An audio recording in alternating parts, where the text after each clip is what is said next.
your relationship to your garment or your job, whatever that might be, within fashion. We're all in fashion, whether you're a consumer or a designer. And I think the connection is the respect that we need to value our clothes in a different way.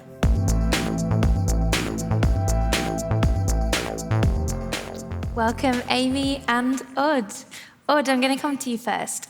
How familiar are some of those themes around supply chain and traceability to Chloé as a luxury fashion house when you're trying to source fibres that have nature-positive outcomes? Well, I have to give you a little bit of my personal story with this movie.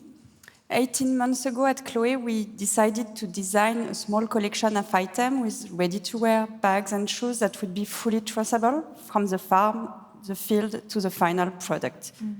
It was a hard work, and it was almost finished, and I discovered Fashion Reimagined. So obviously, I immediately wanted to look at it.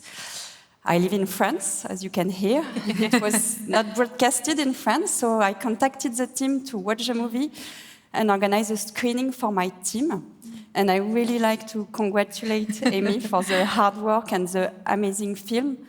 I think that we really sometimes forget too much where our clothes come from, that consumer needs to know more the behind the scene, that clothes come from nature, from people, from makers.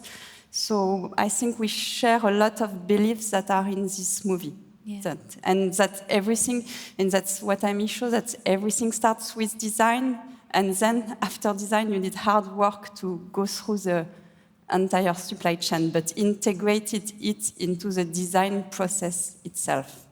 And talking about the farm, we see you grew up on the farm. Yeah. In the documentary, we see that you were the first designer to ever visit that particular farm. Yeah. How critical is that farm connection in this journey to source regeneratively? Yeah, I mean, like you saw, I grew up on a farm, and ironically, getting into fashion was probably to do the opposite. Were you rebelling? I was rebelling, for sure. And the irony of coming all the way back circular, in a way. Yeah, I guess I set off in the industry and realised, kind of all the implications it was having, and it led me all the way back down the supply chain, link by link, getting back to the field and the farmers. And, we were the first people to ever arrive at Pedro's farm, and his farm is huge. It's not just some independent farmer. And so I guess what I did was reconnect. But the truth is, for all brands and all consumers, I think connection is so important because it's respect. Once you have respect for that moment of its origin and each and every link throughout that supply chain, your relationship to your garment or your job, whatever that might be, within fashion, we're all in fashion, whether you're a consumer or a designer. And I think the connection is the respect that we need to value our clothes in a different way.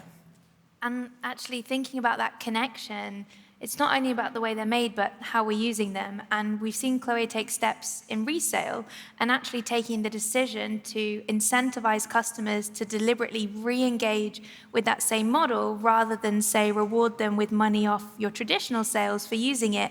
That's a bit of a different decision to make, and it'd be great to learn more about why that was made. Yeah. So with this collection I was talking about, the vertical collection, we had all this traceability information, and we wanted to make them available for the consumer. So we equipped the product with digital passport, giving the full access to the traceability information, to care and repair information, but we also wanted to guarantee something after. Our products are made to last, to be transmitted from one woman to another.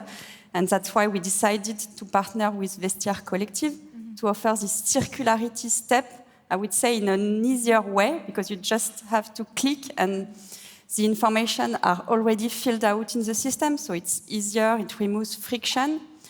And indeed, we also wanted to do it in a truly circular way. That means concretely that if you choose to resell this item, you can buy a new one on Chloé.com, but you can also choose to buy a pre-loved item, or you can choose to donate the money to support some of our programs. Nice, thank you. And you've clearly been on a personal transformation journey. They followed you for 5 years to make that documentary. What I'm wondering is, as a designer, as a CEO, as a brand owner, What did you do culturally to bring your team on that journey with you? How does that work? Made them. No, I'm joking. I think it was three-part. It was conversational, emotional, and non-negotiable. And, initially that was kind of, we're a small team, much smaller than Chloé. So we have, a dining table that we all sit around for lunch. So there's a lot of conversation, me trying to just kind of instill my emotions, and Chloé and I, who you see in the film as well, just our learnings. But we also realised that wasn't enough. That was coming from me, and I'm the boss. So, it was almost being told in a way, even though I hope I wasn't doing it in a, an aggressive way. So then it was emotional. How can I engage my team emotionally? So, we did things like you had a screening for Fashion Reimagined. We actually hired out a cinema and took them to watch The True Cost, which was, an important documentary before, and still is with this one. So it's kind of like, how can I bring them on that journey for me and tell them, but also not tell them, show them. Yeah. And then there's a non-negotiable. So I guess with everything that we learned on the way, we set our kind of benchmark of non-negotiables, and we called them our sustainable attributes. So we have 10 kind of attributes that we allocate to our garments, and we filter them on our site that way. We kind of tag each product like that, but also it sent a message to the development, the design, the suppliers, the factories, that these are our non-negotiables and they have to fit within these attributes.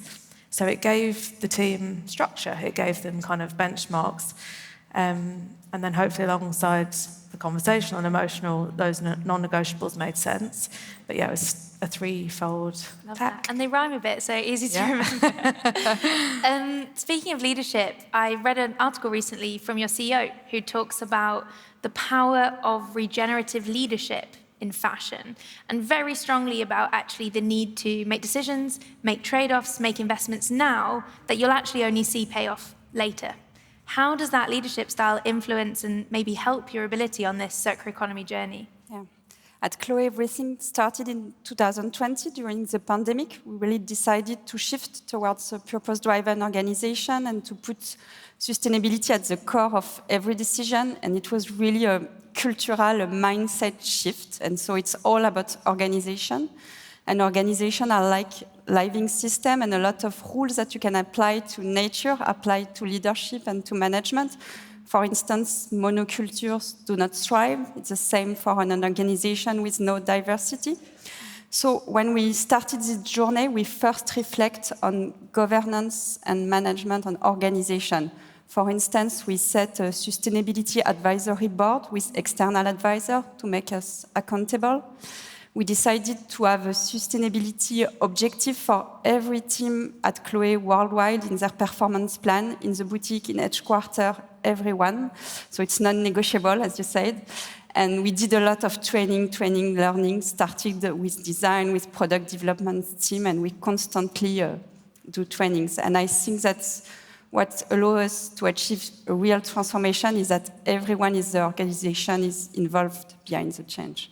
Thank you. I want to talk a bit more about your journey, which you've shared with all of us. But what I'm wondering is, what is either the best decision you made, so good you have to share it with us, or the worst choice you made and you should warn us to not do the same? God, that's a big question. I'd say the best choice was just starting. I think we all understand how hard it is to just begin, whether that's going to the gym or, whatever it might be. Just actually the beginning is the hardest bit. And once you scratch the surface, when you uncover something, for my journey, and I would imagine for a lot of humanity, in this realm, you then realize that you want to crack the whole thing wide open. And that's, I guess, an emotional, personal journey, and you can't do that unless you just begin. Thank you. And final word to you.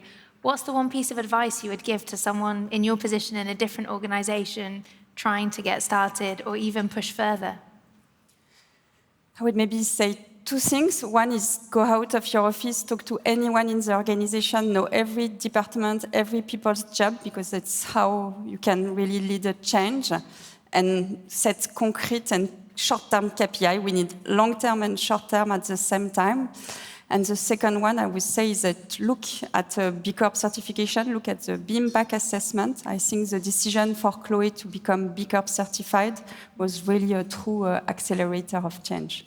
Thank you. Well, we've heard the importance of conversation, emotional connection, and then non-negotiables as well. So thank you both for joining me in conversation. Thanks for having me.